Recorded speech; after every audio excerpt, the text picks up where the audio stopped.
Have you ever thought about making something that is ordinary, but out of a different type of fabric that you wouldn't necessarily think of using for that particular project? That is what this video is about, so stay tuned. Let's get started. Hey guys, Denise here from Sewlimitless, and welcome or welcome back to the channel if you are returning. If you're new here, then hi, my name is Denise.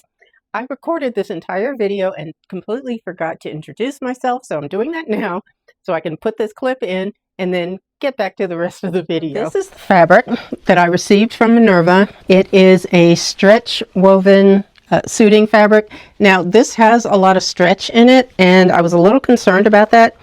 I believe it says it's got 5% elastane in it, so that's what gives it the stretch. And 5% is kind of a lot. So I wasn't sure how this was all going to work out. But what I really wanted to do when I got that fabric is to make a pair of jeans. So I used this pattern. It's the Angela Wolf skinny jean pattern, this one here. I believe I've done video on this before. I've made this several times and it's become like my favorite jean making pattern. And what I did differently with this one is I have video clips to show you, but I did widen the legs about 2 inches, I think, so that it wasn't as skinny, and I made them longer. Now, when I was done with all of this, I realized I would probably want to widen them just a bit more even. I really like how these turned out, but I could do a little bit more alteration on this pattern and really have them widen out just a bit more. But that is that was my goal, and just to make something traditional like a pair of jeans, but using a different type of fabric, so it's an unexpected type of fabric, let me put it that way. And like I said, everything worked out really well. Now, one of the challenges that I had with this particular project was that, first of all, it's been quite a while since I've made a pair of jeans. I have a muslin that I made and I dated it, which that's a tip for you. That's a good idea. If you make a muslin of something that you think you might make again and again, put the date on it. That way you know exactly when the last time was that you at least fitted yourself with that particular muslin, so that if it's been years, then you know you should probably do another one. So I had a muslin that I had made back in February of this year, 2026, and I took that and I didn't try it on or anything like that, because I figured I have the pants still and they fit me just fine. The pants I made with that particular muslin. So I wasn't concerned in that regard. I was concerned about the stretch on this fabric because it is so much, and that was a lot. And I was doing a couple of other changes to the pattern. This is just the back piece here. I took in, I think it's like 1/4 of an inch on this side here, just at the top. I did that on the front and the back. You can see it's folded in. I didn't cut the pattern, I just folded it in, graded it basically, folded it in, and used my removable tape that I use for my pattern making. That comes in very handy because it's easy to just peel off. I did that on the front piece, the front leg, and the back. Now, honestly, next time I won't do that. I will remove that and not do that again, because these were a little snug when I first put them on. My first fit check, I did take photos. I don't know if I have video, but I did do some photos of that. And honestly, I was a little concerned that maybe they wouldn't fit. They actually fit fine. They fit better now. And there's some tips that I did that will help in the process. So let me tell you about that. Now, some jeans patterns, a lot of them will have a different seam allowance for a particular part. Now, one thing that I was able to do, this is the PDF pattern. Now, I do trace my PDF patterns just because it makes it easier for me when I'm going to do alterations, like widening the legs and all that kind of thing that I did. So this is that pattern piece here. This is the front. It makes it easier for me to do the alterations if I'm working with the tracing paper that I use rather than the like regular printer paper. So you can see this is the skinny leg, and I widen that out a couple of inches. But one thing on the inseam, for a lot of, and you'll find this with other jeans patterns as well, they may give you an inch. Like this pattern gives you a seam allowance of 1 inch on the inseam. So since I had said that if they were a bit snug, I was able to let this out, because when I did this, I was basting because I just wanted to do a fit check. I put the front together, assembled the back, and then stitched it together, but I basted it. So it was going to be easy to remove because I did want to make sure that they were going to fit. Like I said, it had been since February since I had done one. So here is the pattern, 1 inch seam allowance on the inseam.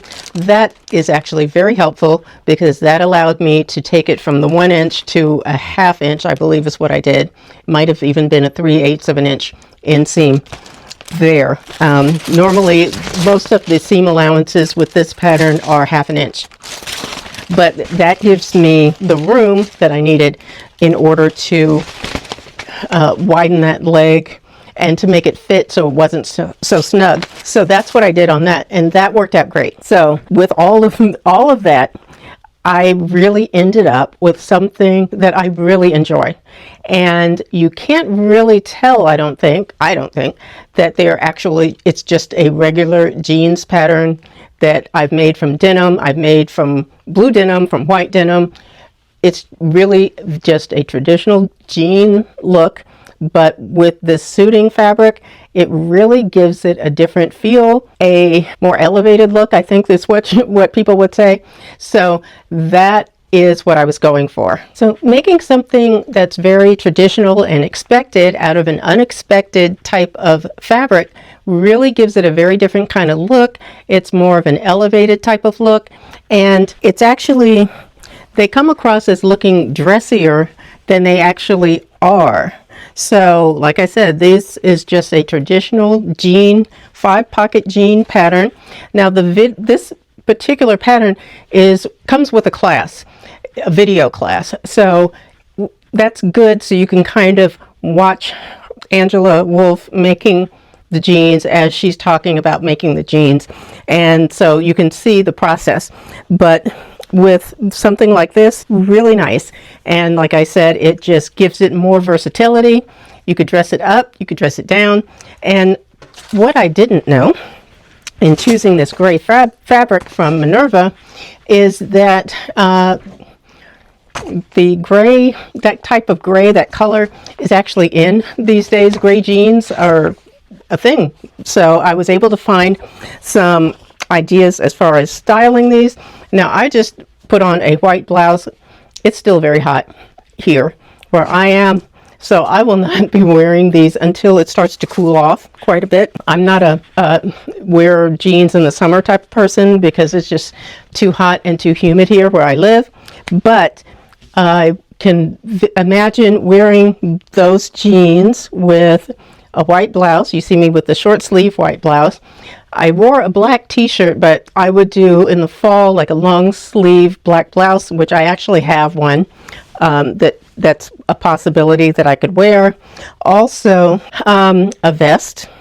I was thinking of making a vest, a matching vest for that, because vests are in.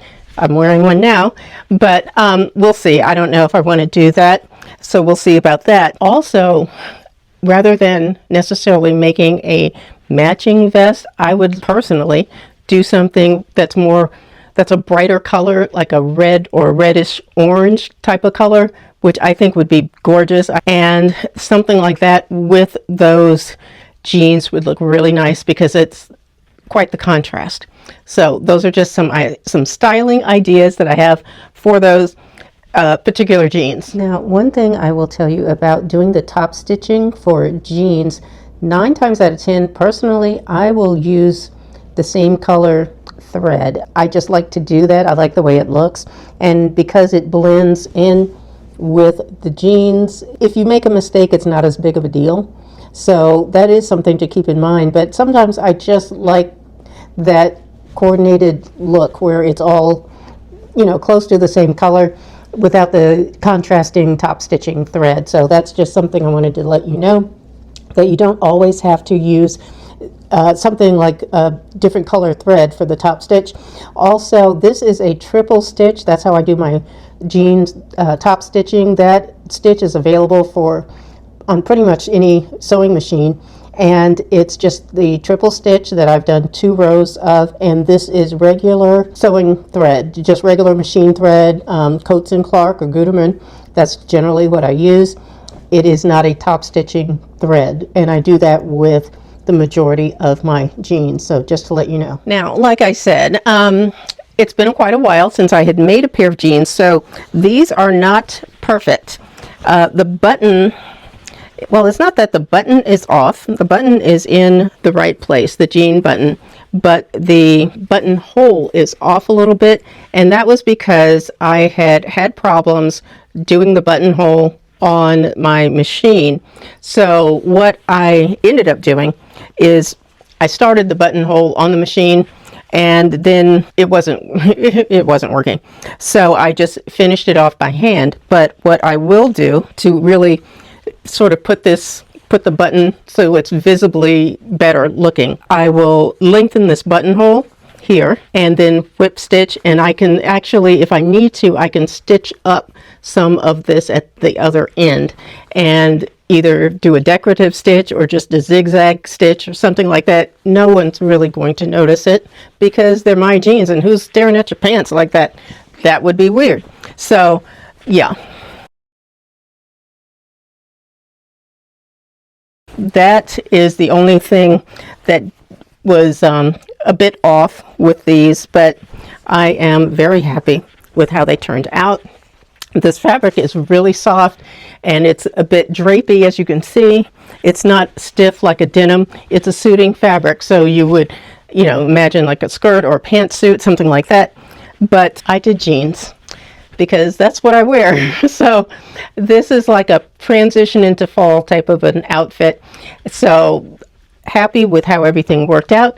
Now, if you all, I'm hoping to inspire you to think a little outside the box as far as your fabric and your pattern matching.